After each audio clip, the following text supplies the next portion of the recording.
Hi trainees, welcome back to our channel brainy trainee. My name is Sandeep Kaur.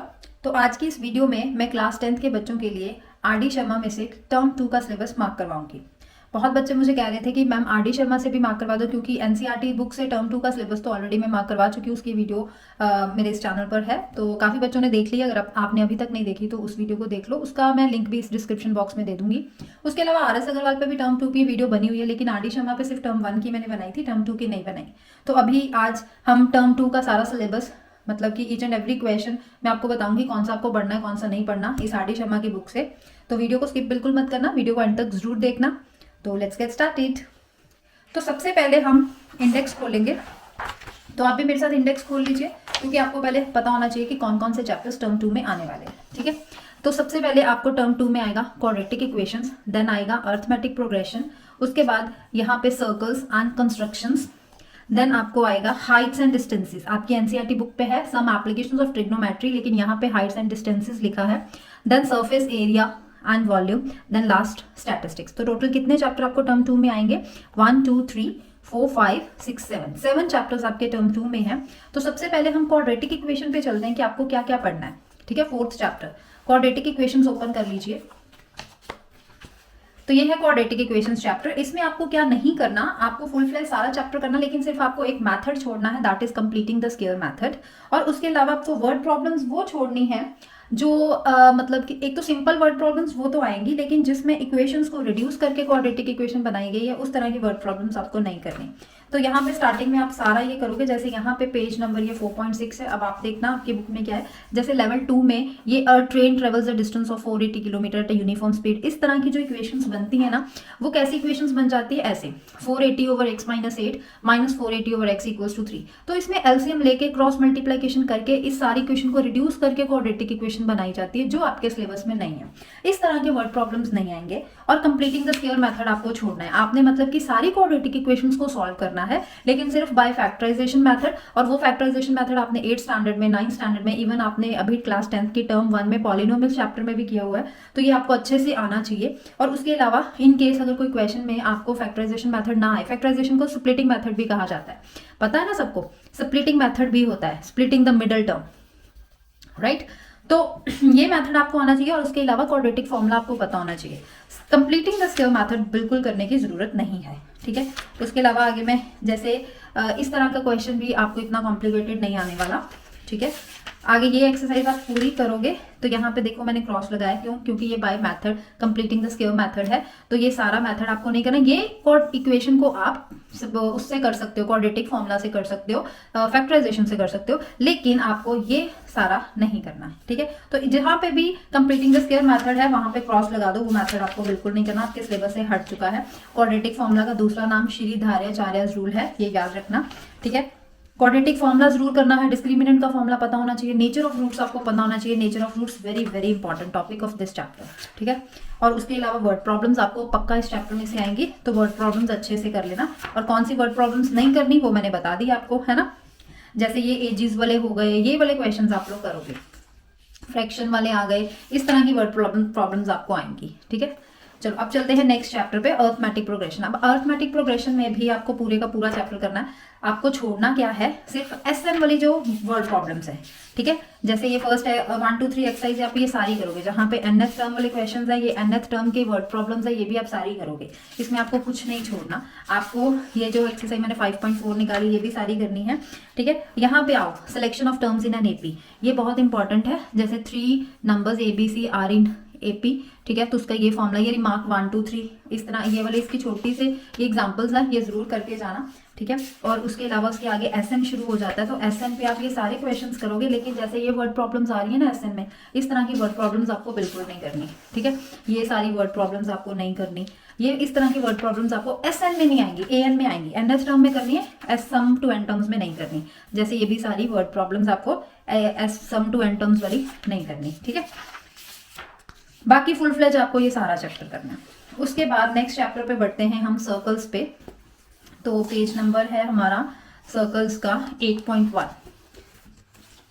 Circles में आपको 2 theorems आने वाली है। एक तो ये थ्योरम नंबर 1, ये आपको करनी है। और इसके रिलेटेड आगे जितने भी क्वेश्चंस हैं, एग्जांपल्स हैं, ये सारी करनी है आपको। और उसके बाद आपको ये थ्योरम 3 करनी है। This is very very important, ठीक है। यहाँ पे लिख लो और यहाँ पे ये देख लो, CBSE 2008, 9, 10, 13, 14, 15, 16, 17, 18 हर ईयर में रिपीट हो रही है। एंड डेफिनेटली 20 में एग्जाम्स कैंसिल हो गए थे, अब 21 में दोबारा से ये जरूर आएगी, तो इसको अच्छे से कर लो। और इसके रिलेटेड सारे आगे आपको सारे क्वेश्चंस करने हैं, आगे आपको एक्सरसाइज भी पूरी करनी है। इसमें कुछ भी डिलीट नहीं है, ये पूरा चैप्टर आपको अच्छे से करना है। थ्योरम मैंने आपको बता दी, बहुत इंपॉर्टेंट है, ये जरूर करना। अब नेक्स्ट चैप्टर कंस्ट्रक्शन में चलते हैं। नेक्स्ट चैप्टर नंबर 9 है, यहाँ पे कंस्ट्रक्शंस में आपको क्या करना है मैं आपको बता देती हूँ। लेवल 1 ये एक्सरसाइज 9.1 ये जो है ना, draw a line, divide a line segment, ये वाले क्वेश्चंस आप करोगे। लेकिन ये जो construction of triangle similar to given triangle, इस पे क्रॉस लगा दो, इसका कोई भी क्वेश्चन आपको नहीं करना। इसके आगे इसकी जितनी भी एग्जाम्पल्स हैं, इसकी जो आगे एक्सरसाइज है, ये सारी नहीं करनी, ठीक है। उसके बाद आपको ये फिर करना है construction of tangent to a circle, ये सारी करनी है। इसकी सारी एग्जांपल्स भी आप करोगे ये सारी, और इसके आगे जो एक्सरसाइज है वो भी आपको सारी करनी है, ठीक है। जैसे ये 9.3 ये आपको एक्सरसाइज करनी है, राइट। अब नेक्स्ट चैप्टर पे चलते हैं। कंस्ट्रक्शंस में मैंने बता दिया। इसके बाद हमारा चैप्टर आता है हाइट्स एंड डिस्टेंसेस, जो एनसीईआरटी बुक में कौन से नाम से जाना जाता है, some applications of trigonometry. Heights and distances में यहाँ पे मैंने ऊपर ही लिखा है कि आपको जितने भी क्वेश्चंस आएंगे वो सारे 30 डिग्री, 45 डिग्री और 60 डिग्री पे आएंगे, एंगल ऑफ एलिवेशन और एंगल ऑफ डिप्रेशन पे भी सारे के सारे यही क्वेश्चंस होंगे, इसके अलावा कोई भी क्वेश्चन नहीं होगा, ठीक है। तो आप ये देख लो, इसमें सारी एग्जाम्पल्स में देख लो, जहाँ पे भी, यहाँ पे मैंने एक आधी पे शायद क्रॉस लगाया हुआ है, मैं आपको बता देती हूँ कौन सी एग्जाम्पल नंबर है वो, ठीक है। आपको देखना है कि जहाँ पे 30 डिग्री, 45 और 60 डिग्री के अलावा, जैसे ये देखो एग्जाम्पल नंबर 17, यहाँ पे angle of elevation 15 degree given है, तो 15 डिग्री सिलेबस में नहीं है, उस पर क्रॉस लगा दो। तो ऐसे खुद से क्वेश्चन अपने सारे खुद देख लेना कि 30, 45 और 60 डिग्री के अलावा कोई और क्वेश्चन है तो उस पर क्रॉस लगा दो, वो आपको क्वेश्चन नहीं करना, बाकी फुल फ्लेज आपको सारा चैप्टर करना है, राइट। नेक्स्ट चैप्टर पे चलते हैं, सरफेस एरियाज एंड वॉल्यूम्स। तो ये है chapter number 14, surface areas and volumes. इस पे आपको सारा कुछ करना है, सिर्फ लास्ट एक्सरसाइज आएगी फ्रस्टम वाली, जो आपको नहीं करनी। फ्रस्टम वाली एक्सरसाइज पे आप क्रॉस लगाएंगे तो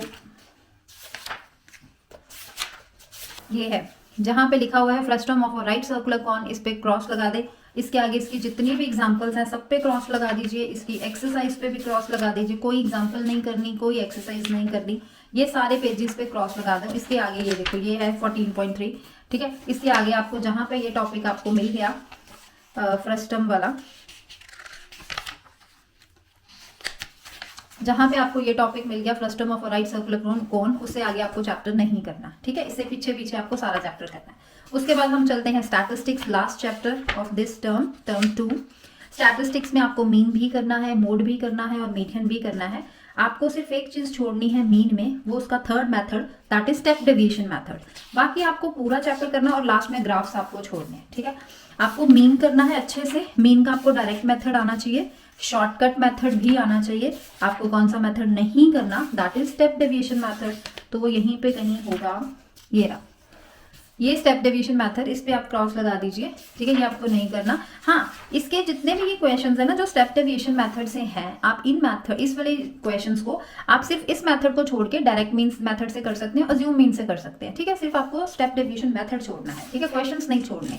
क्वेश्चंस आप सारे के सारे अज्यूम्ड मीन और डायरेक्ट से कर ले। उसके बाद मीडियन सारा करना है, मोड सारा करना है, और उसके आगे आपको क्या छोड़ना है, मोड के बाद आगे ये लास्ट में जो ग्राफ्स आएंगे यहाँ पे, ठीक है। ये रिलेशनशिप जरूर करना, relationship between mean, median and mode, ये बहुत बहुत बहुत इंपॉर्टेंट है, ठीक है। और इसके आगे ये क्यूमुलेटिव फ्रीक्वेंसी पॉलीगन जो ऑगिव्स हैं, इस पे क्रॉस लगा दो। इसके आगे आपको चैप्टर नहीं करना, कोई आपने बनाना नहीं सीखना, आपके सिलेबस में ये नहीं है, ठीक है। ये आगे आपको कुछ नहीं करना। तो ये मैंने आपको आर डी शर्मा से सारे का सारा सिलेबस अच्छे से मार्क करवा दिया है, ठीक है। और अगर आप स्ट्रक्चर, अगर आपका मार्किंग स्कीम जानना चाहते हैं तो मार्किंग स्कीम में आपको बता देती हूँ कि चैप्टर नंबर 4 और चैप्टर नंबर 5, इन दोनों चैप्टर्स को मिला के आपको 10 मार्क्स का पेपर आएगा, ठीक है। उसके बाद सर्कल्स एंड कंस्ट्रक्शंस, इन दोनों चैप्टर को मिला के आपको 9 मार्क्स का पेपर आएगा एग्जाम में। ये हाइट्स एंड डिस्टेंसेस अकेला आपको 7 मार्क्स का आएगा। उसके बाद सरफेस एरिया अकेला आपको 6 मार्क्स का आएगा, और स्टैटिस्टिक्स आपको 8 मार्क्स का आएगा। तो टोटल 40 मार्क्स ये बन गए, ठीक है। 10, 19, 7, 6, 8 सबको प्लस करो, 40 मार्क्स बन गए। 10 मार्क्स हमारे असेसमेंट के लगेंगे, ठीक है। और टोटल 50 मार्क्स टर्म 2 के हो जाएंगे।